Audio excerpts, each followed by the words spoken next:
बिस्मिल्लाहिर्रहमानिर्रहीम अस्सलामु अलैकुम वरहमतुल्लाहि वबरकातुहू। Welcome to online classes Iqra Huffaz boys secondary school. अज़ीज़ तलबा, क्लास 9 में आज हम प्रॉपर्टीज़ ऑफ मैटर का जो टॉपिक आपके सामने पेश कर रहे हैं वो है pressure of liquids and gases.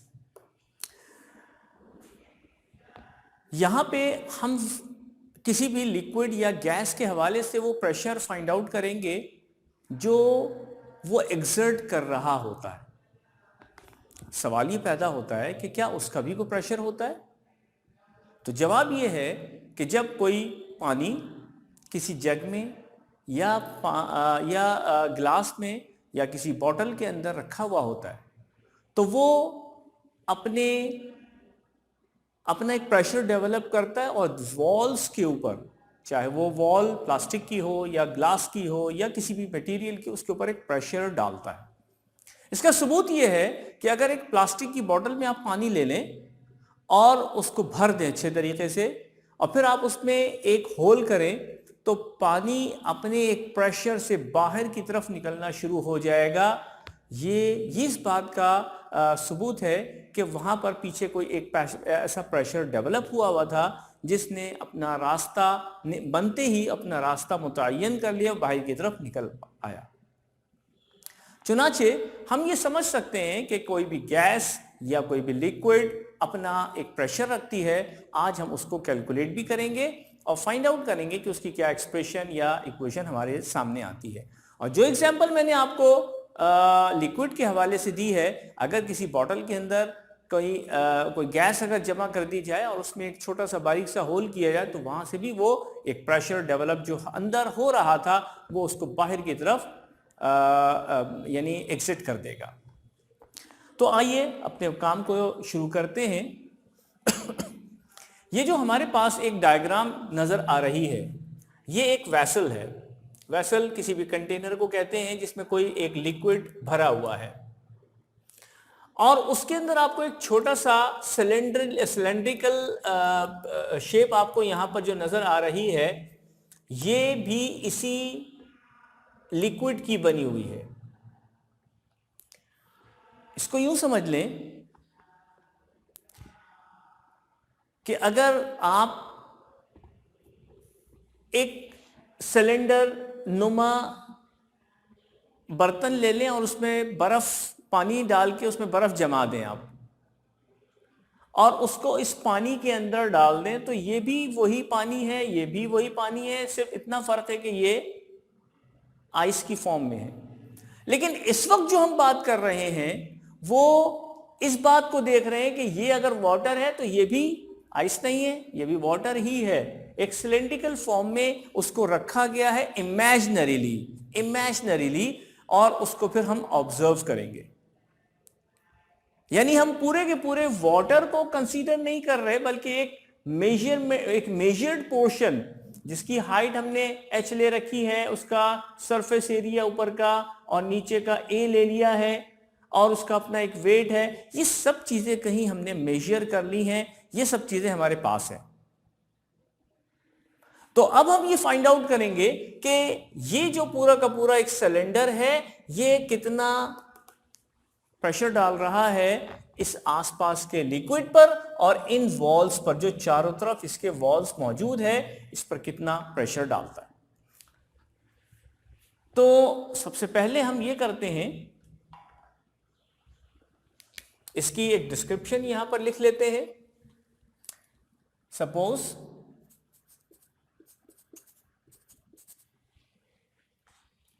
We consider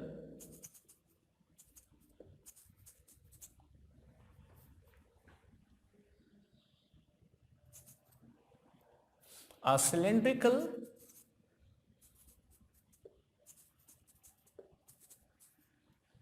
shape of a liquid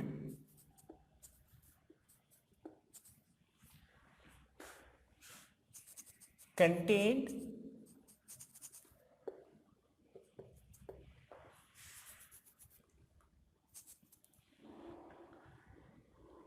in a vessel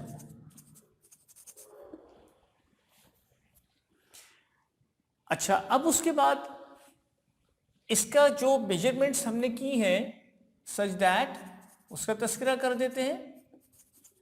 such that हम देख रहे हैं कि एच बी यहां पे एक नजर आ रहा है। This is the height of the cylinder. Cylinder उसी वाटर का, उसी लिक्विड का, अच्छा वाटर कोई जरूरी नहीं है, कोई भी लिक्विड हो सकता है। ये हाइट ऑफ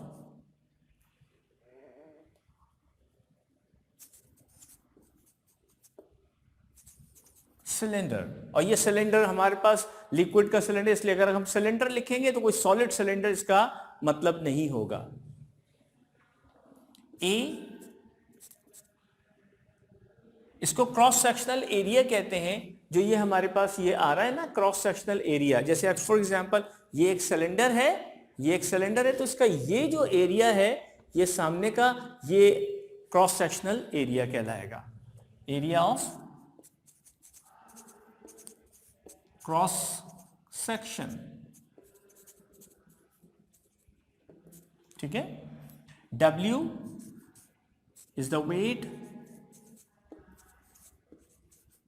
of cylinder।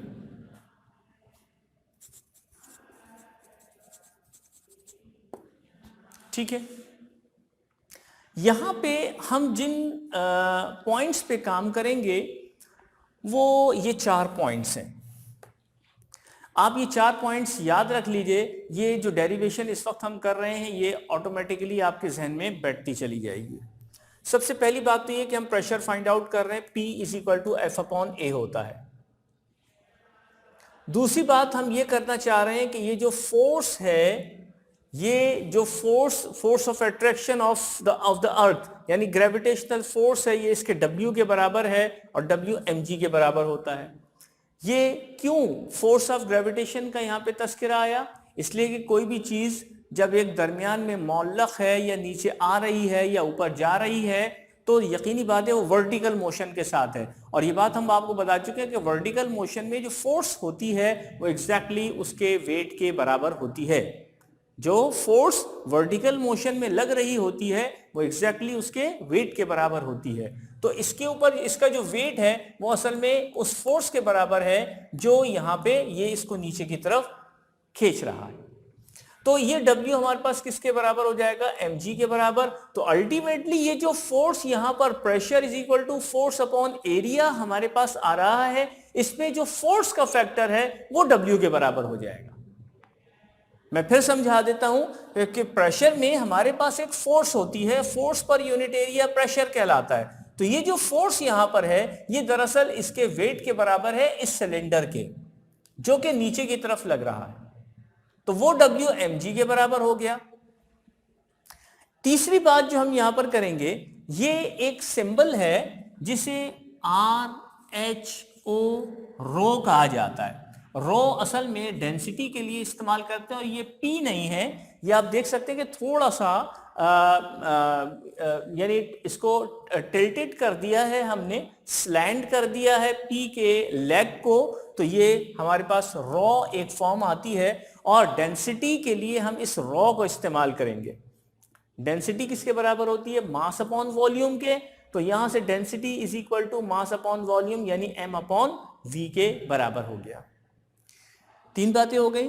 चौथी बात यह है कि वॉल्यूम किसके बराबर है इस सिलेंडर का? वॉल्यूम का फॉर्मूला होता है A multiply by H।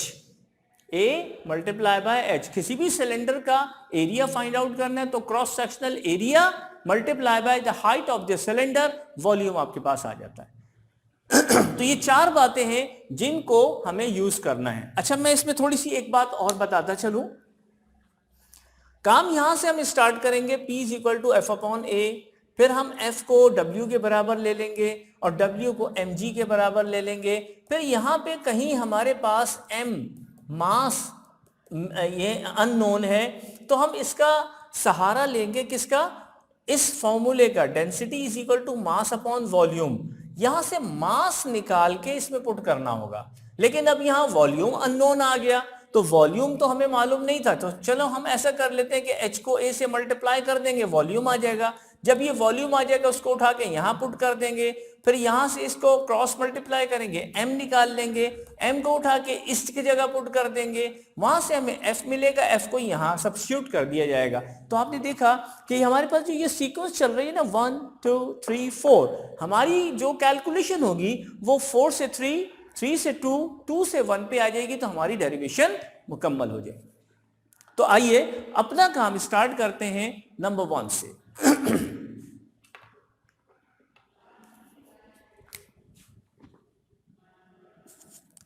If P is the pressure, अब मैं देखिए डेरिवेशन करने का एक टेक्निक होती है, एक फार्मूला सा होता है कि जो चीजें आप इस्तेमाल कर रहे हैं उनका तस्करा आप वहां पर करते हैं कि हम प्रेशर इस्तेमाल कर रहे हैं, उस पर फोर्स लग रही है, उसका एरिया है, उसका डब्ल्यू है, उसका रो, ये सब चीजें उसके कहीं पर लिखने में आती हैं। तो हम जहां से अपना काम शुरू कर रहे हैं वहां से इस बात को लिखना शुरू कर रहे हैं प्रेशर से। If P is the pressure,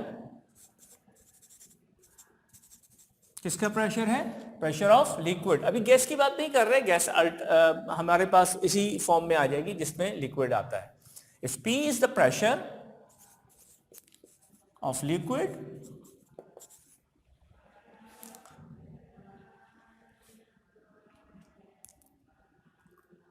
produced which is given by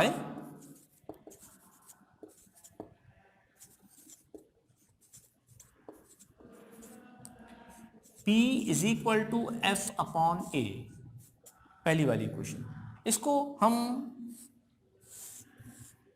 highlight करके इक्वेशन नंबर 1 कर देते हैं, ठीक है। उसके बाद अब हम आते हैं इस बात पे कि ये FW और WMG के बराबर होता है। ऑल्सो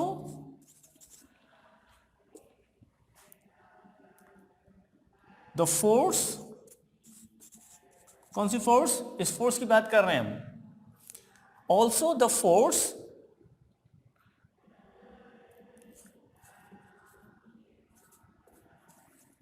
causing the pressure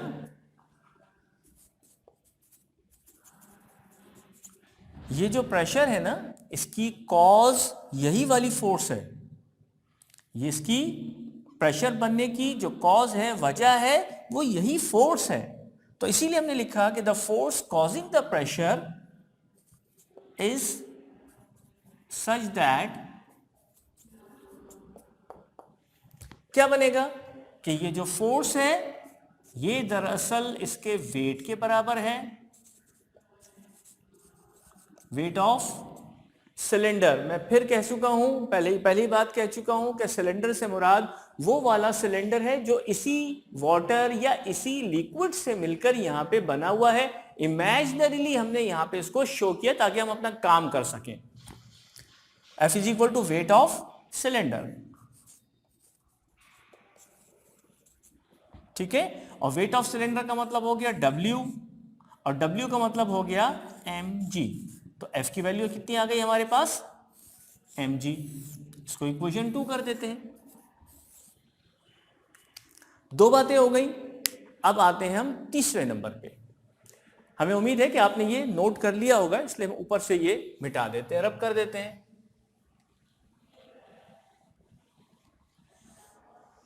और अगर किसी का रह गया तो पहले यहां पर इसको आप स्टॉप कीजिए, उसके बाद नोट करने के बाद आगे काम कीजिए। अच्छा, अब उसके बाद हम आते हैं किस पर? थर्ड नंबर पे, ठीक है। इफ रॉ, ऐसे बनता है ये, if raw is the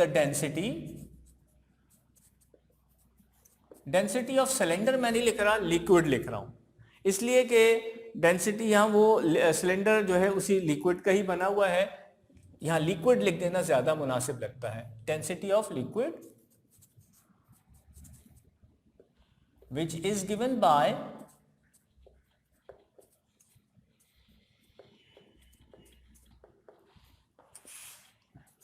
rho is equal to mass upon volume।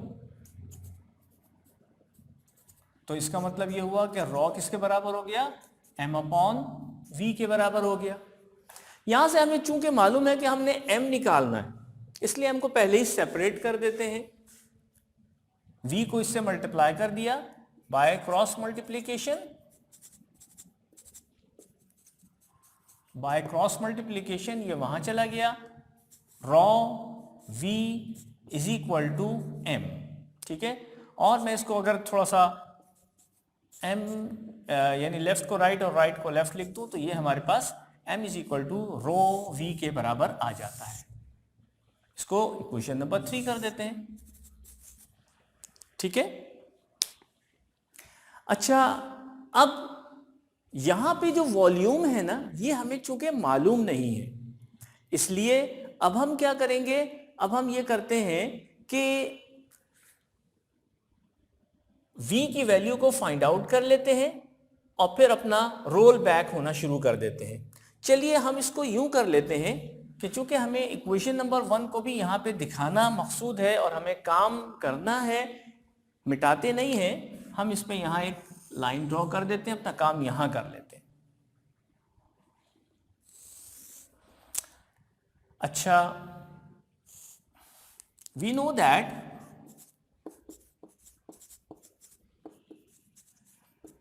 Volume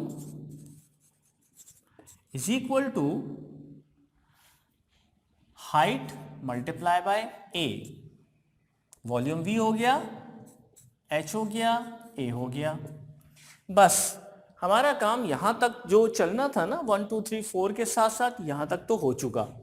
अब इस वैल्यू को हम इक्वेशन 3 में, फिर 3 वैल्यू को 2 में और 2 वाली वैल्यू को 1 में पुट करेंगे तो हमारा रिजल्ट आ जाएगा।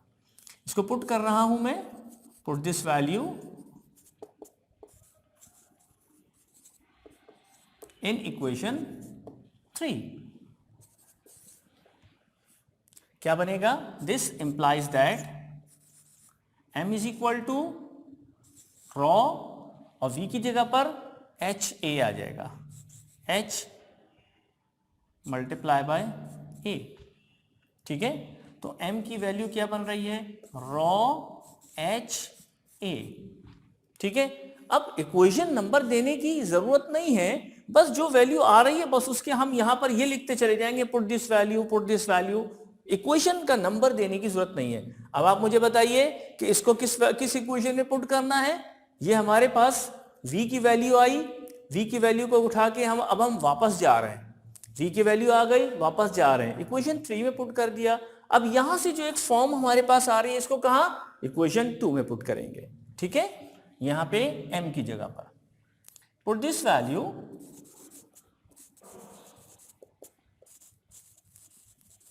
In equation 2।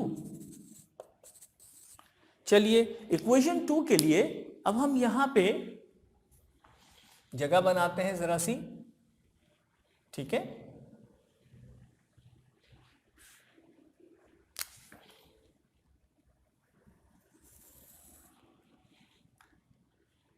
Put this value in equation 2. This implies that equation 2 हमारे पास है f is equal to mg.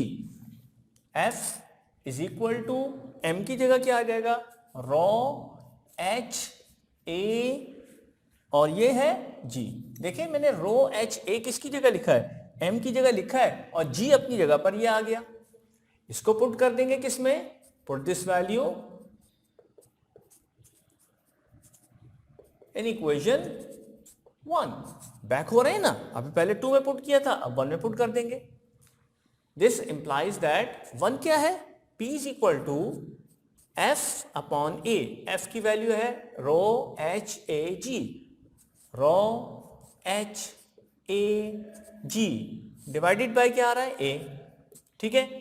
अब a से a कैंसिल हो गया तो ये P आ गया is equal to rho h g। बस आंसर आ गया हमारे पास। इसका मतलब यह हुआ कि प्रेशर ऑफ लिक्विड 3 चीजों के ऊपर डिपेंड करता है, एक तो डेंसिटी ऑफ लिक्विड और एक height of the cylinder, height of the cylinder, इन 2 चीजों पे। और जी तो हमारे पास एक्सेलरेशन ड्यू टू ग्रेविटी है, उसके ऊपर भी डिपेंड करता है। तो याद रखिएगा कि ये हमारे पास प्रेशर ऑफ लिक्विड इसके बराबर होता है। लेकिन एक बात का ध्यान और रखना है, अब वो ये है कि ये रॉ है, इसको पी ना बना दें, ये पी है, इसको रॉ ना बना दें। ठीक है, तो इस तरह से हमारे पास वैल्यू क्या आ गई, this is the pressure of liquid. ये टॉपिक था हमारा pressure of liquids and gases.